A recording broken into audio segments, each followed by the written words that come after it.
বিসমিল্লাহির রহমানির রহিম। আমি মোহাম্মদ সারির হোসেন। তো এখন যে প্রবলেমটা নিয়ে কাজ করব, অ্যারে ব্যবহার করে এক সেট সংখ্যা থেকে জোড় সংখ্যাগুলো নির্ণয়ের প্রোগ্রাম। আমরা বেশি কথা না বলে করে চলে যাই। আমরা একটা নিউ ফাইল নেব। তারপর আমরা হেডার ফাইল ডিক্লেয়ার করব, যেটা স্ট্যান্ডার্ড ইনপুট আউটপুট সংক্রান্ত। তারপর আপনারা নিশ্চয়ই জানেন মেন ফাংশন ডিক্লেয়ার করতে হবে। মেন ফাংশন ডিক্লেয়ার করে মেন ফাংশনের ব্লক শুরু করতে হবে এবং সেটাকে রিটার্ন 0 করতে হবে। তারপর আমরা যেহেতু অ্যারে ব্যবহার করব, সেই জন্য আমরা ইন্টিজার টাইপের অ্যারে নিলাম। অ্যারের এলিমেন্ট থাকবে হচ্ছে 10, মানে অ্যারেতে 10 পর্যন্ত ভ্যালু থাকবে। তারপর আমরা ইনপুটটা নিব।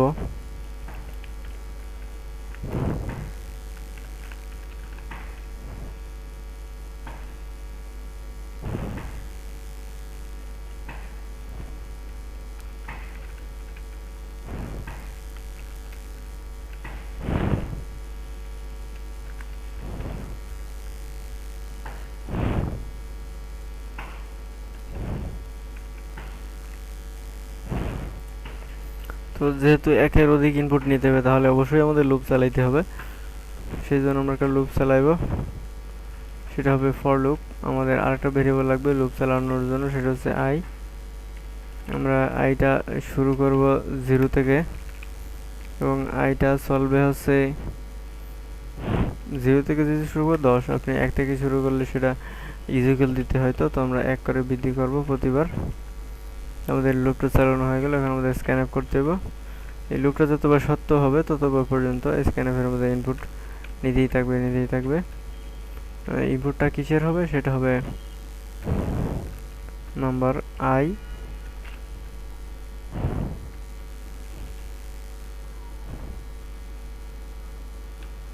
তারপর আমরা প্রিন্টএফের মধ্যে বলে দেব the even number is even. Even মানে হচ্ছে জোড়।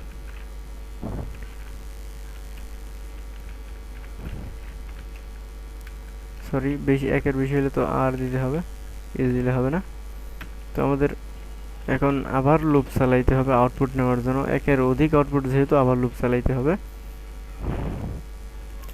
সরি, আমার এখানে আরেকটা কাজ করতে হবে, সেটা হচ্ছে যেহেতু জোড় সংখ্যা, সেই জন্য আমাদের একটা কন্ডিশন চেক করতে হবে। ইফ যদি নাম্বার আইটা মডুলাস করা হয় 2 দিয়ে মডুলাস করার পর যদি সেটা শূন্যের সমান হয়, অর্থাৎ প্রতিবার আয়ের সাথে 2 দিয়ে ভাগ করে যদি ভাগশেষ 0 হয়, তাহলেই সেটা শুধু জোড় সংখ্যা হবে। তো এখন আমরা আউটপুট নেব। তার আগে অবশ্যই লুপ চালাইতে হবে, আমি ভুল করেছি। ইনপুট নেওয়ার জন্য লুপ চালাইতে হবে, আউটপুট নেওয়ার জন্য লুপ চালাইতে হবে, যেহেতু একের অধিক ইনপুট আউটপুট। এবং আইটা সলভ হচ্ছে 12 পর্যন্ত, সরি 10 পর্যন্ত, এবং প্রতিবার 1 করে বৃদ্ধি পাবে। এখন আমাদের কোডটা মোটামুটি হয়ে গেছে। আমরা এখন আউটপুট নেব %d এবং সেটা একটা ট্যাব হবে। তারপর এটা হবে রেজাল্ট হবে নাম্বার আই। তো আমরা দেখি আরেকবার বলি, এটা হচ্ছে একটা standard input output header file, যেটা ডিক্লেয়ার না করলে স্ক্যানে প্রিন্টএফ কাজ করবে না। মেইন ফাংশন নিলাম, তারপর একটা দুইটা ভেরিয়েবল নিলাম। সরি, এটা হচ্ছে একটা অ্যারে, আর এটা হচ্ছে একটা নর্মাল ভেরিয়েবল।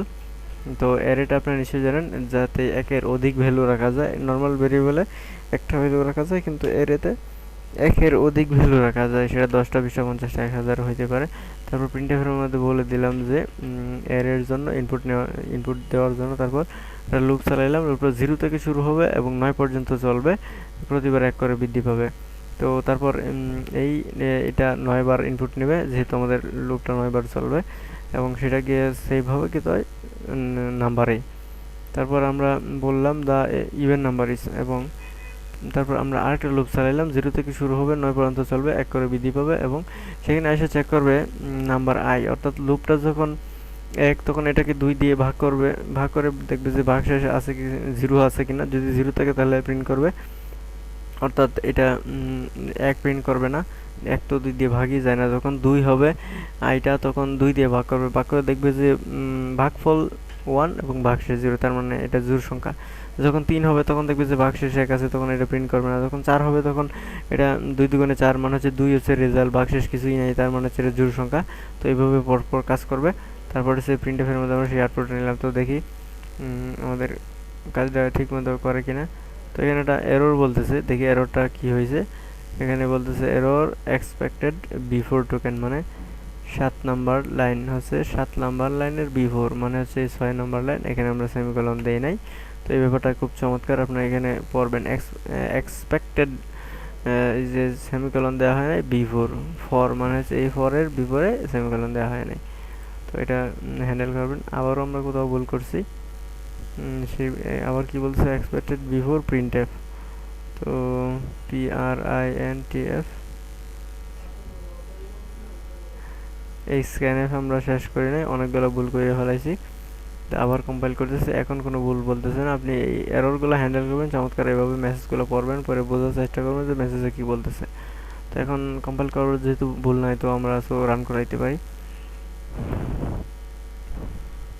তো আমরা নাম্বার দিচ্ছি 1 2 3 4 5 6 7 8 9 10 দিলাম। তো 10 দেওয়ার পর দিলাম এন্টার দিলাম। এখানে কি বলতেছে, ইভেন নাম্বার আর 2 4 6 8 10, তার মানে আমরা ইনপুট দিয়েছি 1 থেকে 10 পর্যন্ত, প্রিন্ট করলো 2 4 6 8 10, তার মানে কি, তাই এটার মানে হচ্ছে আমাদের এই লাইনটার কারণে শুধু জোড় সংখ্যাগুলোই প্রিন্ট করেছে।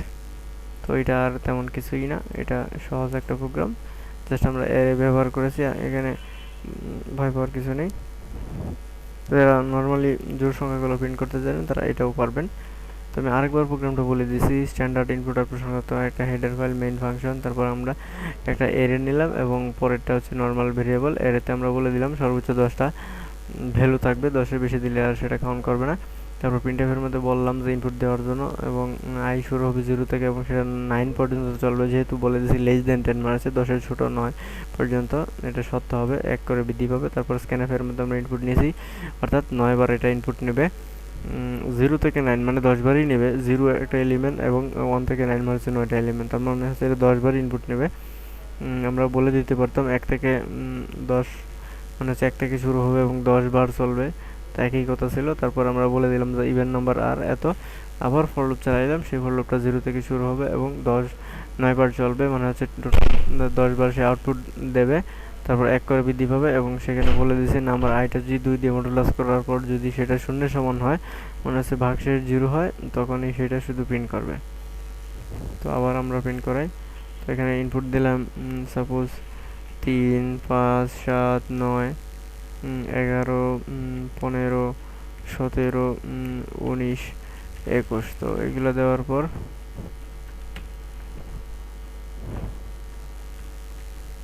তো এখানে কোনো কিছু একটা সমস্যা হয়েছে, আবার ইনপুট দেই। এখানে একটা গার্বেজ মান দেখাইতেছে, সরি ফর লুপের পরে হয়ে গেছে।